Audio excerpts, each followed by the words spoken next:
ഞങ്ങൾ ഇറങ്ങിയത് എന്തിനാണെന്ന് ചേച്ചിക്ക് മനസ്സിലായല്ലോ. എന്തോ ലഹരി നോക്കിയിട്ട് ഞാൻ ലഹരി പിടിച്ചിങ്ങനെ നടക്കുക. ആ ലഹരി ഞങ്ങൾക്ക് ഇഷ്ടമുള്ള ലഹരിയാ. ചേച്ചിയുടെ ലഹരി ഞങ്ങൾക്ക് ഇഷ്ടമുള്ള ലഹരിയാ. ചേച്ചിയുടെ ലഹരി എന്താ?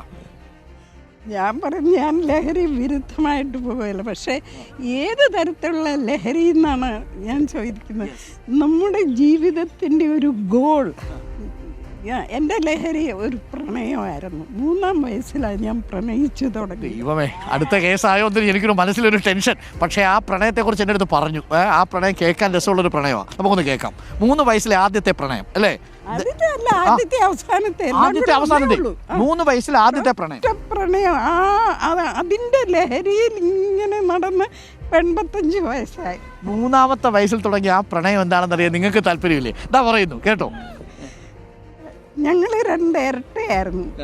3 വയസ്സായപ്പം പപ്പ കൊച്ചിയിലുള്ള മമ്മയുടെ വീട്ടിൽ നിന്ന് ഇവിടെ കൊണ്ടുവന്നു. പപ്പ അധികവും ജയിലിലൊക്കെ ആയിരുന്നു. സ്വാതന്ത്ര്യ സമരത്തിൽ ശരിക്കും ഒരു ഗാന്ധിയനായിരുന്നു. ഞാൻ പപ്പയുടെ കൂടെ അധികവും കിടന്നുറങ്ങുന്നത്. അപ്പം ഉറങ്ങുന്നതിന് മുമ്പ് കുറെ കഥയുണ്ട്. ഒരു ദിവസം പറഞ്ഞു, ഈ ഗാന്ധി അപ്പൂപ്പനെ കോട്ട് വലിച്ചൂരി എറിഞ്ഞിട്ട് ഒരു മുണ്ട് കൊടുത്ത് ഒരു പോപ്പും പൊതച്ച് ഈ തടി കൊണ്ടുള്ള ചെരുപ്പ് വിട്ട്, അത് വീട്ടിലുണ്ടായിരുന്നത് കൊണ്ട് അറിയാം, മെതിയടി, അത് വിട്ട് ദൂരെ ദൂരെ ആളുകളുടെ ഇടയിലേക്ക് മറഞ്ഞുപോയി.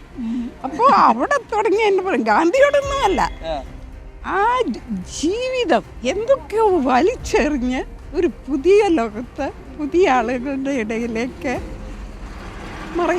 മനസ്സിലായില്ലേ ആ പ്രണയം ഏത് പ്രണയമാണെന്ന്? ആ പ്രണയത്തിന്റെ കരുത്തിലാണ് 85 വയസ്സിലും നീതികേടുകൾക്കെതിരെ പോരാടാനുള്ള ധൈര്യം ഇപ്പോഴും ദയാബായി ചേച്ചിക്ക് കൊടുക്കുന്നത്.